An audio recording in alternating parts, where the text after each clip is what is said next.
Evolution of pranayama.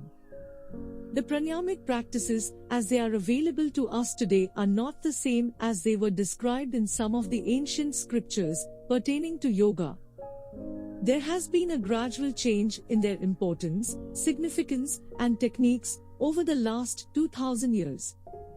The accumulated experience and the growing knowledge about how the pranayama affects the functioning of the body-mind complex resulted in the gradual development of the background concepts, as well as in the complexity of its techniques. In his extensive review of the literature pertaining to pranayama, Swami Yogananda has lucidly described how the concept and the techniques of pranayama evolved and developed through various stages over the last 2000 years. The following information is based mainly on this review. The earliest reference to pranayama is found in the Vedic literature, which came into existence in a period which extends from approximately 1500 BC backward into a hoary past. In this period, the practice of pranayama had no independent position. As described in Bodhindharma Sutra and Gautmadharma Sutra, the practice of pranayama was mainly a part of some religious ceremony, and the word pranayama was applied to a practice of holding the breath inside while reciting some mantras in the mind. Probably this was done with an idea that when the breath is held inside, the wavering of the mind gets controlled and the mental recitation of the mantra becomes more fruitful. Slowly this effect on the mind came to be recognized in more clear terms, and the practice of pranayama got elevated from the minor religious practice to the more independent and important practice, albeit still associated with mantras or mental concentration on the image of some deity. Evidence of this kind of pranayama is seen in Smriti literature, e.g. Manusmriti or Briharyogi Janvalkya Smriti etc., which covered a time span of approximately 1000 BC to 500 AD. As the time passed by, the technical aspect of pranayama came to be more and more elaborated, as is found in the class of literature known as Puranas. They came to be written during the period spanning approximately 500 BC to 800 AD. In Kurma Purana and Vayu Purana we find a specific mention of the time ratio between the phase of Puraka, controlled inhalation, Kumbhaka, controlled retention, and Rechaka, controlled exhalation, as well as the detailed discussion on how to measure the matra, time unit, to arrive at desirable time ratio. The next is the most important stage in the evolution of pranayama. We find that in the Yoga Sutras of Patanjali, pranayama being treated for the first time as a pure and simple psychophysiological practice devoid of any religious element. This happened around 300 BC.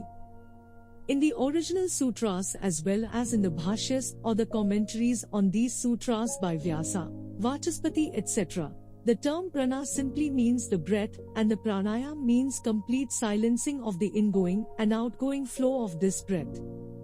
In the four varieties of pranayama as described in the Yoga Sutra, what matters is the cessation of the flow of breath, a pure and simple act. This treatment of pranayama in such a simple way by Patanjali is quite understandable because there is a more emphasis on manoja in his presentation of yoga than on pranajya. The period of Patanjali represents the watershed in the evolution of pranayama, as in this period the practice of pranayama began to be divided into two categories, the old one requiring the mental recitation of some mantra, while the new one doing away with mantra altogether. In the next stage of the evolution, this old type of pranayama remained confined to few religious rituals like Sandhya Vandana, while the new type got the real boost as the mainstream practice of pranayama. This happened as a result of recognition that the manipulation of breathing activity has a far-reaching physiological and psychological effects and can be utilized as a powerful tool to bring about the desirable changes in the functioning of the body-mind complex.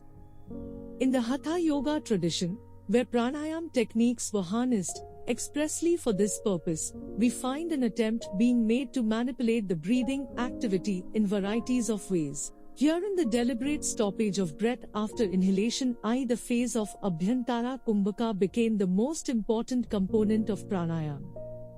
So much so, that in Hatha Yoga literature quite often the word Kumbhaka is used as a synonym for pranayama. In Hatha Yoga tradition, breath manipulation became so important that it gave rise to not only the large varieties of pranayama but also of Shakriyas, Kapalbhati and Nauli, and Mudras, Mahamudra, Mahabandha etc., which involve some element of breath manipulation. In the practice of pranayama, the process of inhalation, inner retention of breath and the process of exhalation got elaborated in its minutest detail with clear-cut instructions for some additional techniques to be used along with it like Jalandhara Bandha, Udyana Bandha and Mula Bandha. We find a description of this kind of pranayama in Hatha Yoga texts like Gorakshashatka by Gorakhnath, 1000 AD, Hatpradipika by Swatmarma, 1400 AD, Gheranda Samhita by Ghirenda, 1700 AD, etc. Most of the techniques of pranayamic practices in vogue today have been evolved during this period. Another development which occurred during this period was that the practice of pranayama also came to be linked with the mysterious process of Kundalini awakening.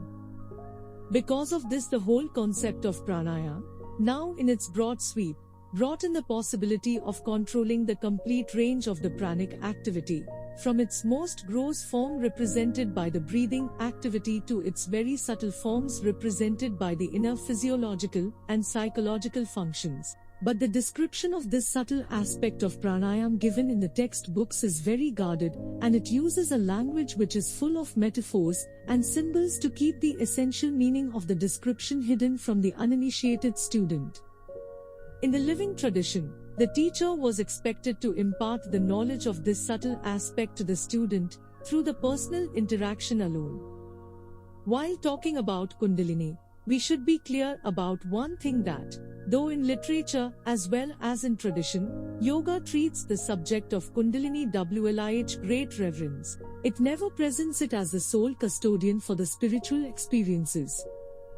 This perspective is very much essential as many newcomers to yoga have this feeling that awakening of Kundalini is must for the spiritual development and awakening of the Kundalini is the sole aim of pranayama. No doubt, it could be one of the major outcome of the diligent and long-term practice of pranayama. It still does not have an exclusive claim to be the sole goal of pranayama. Numerous references in the literature as well as the personal experiences of many masters indicate that the practice of pranayama can still be used with great advantage to expand the consciousness without necessarily involving the process of arousal of Kundalini and the Chakrabhedna. Apart from this, one must also remember that the path of Kundalini arousal is a risky path, and if one becomes even slightly negligent in following the guidelines given in yama and niyama part of yoga, it can very easily lead to harmful effects on the mind and the body.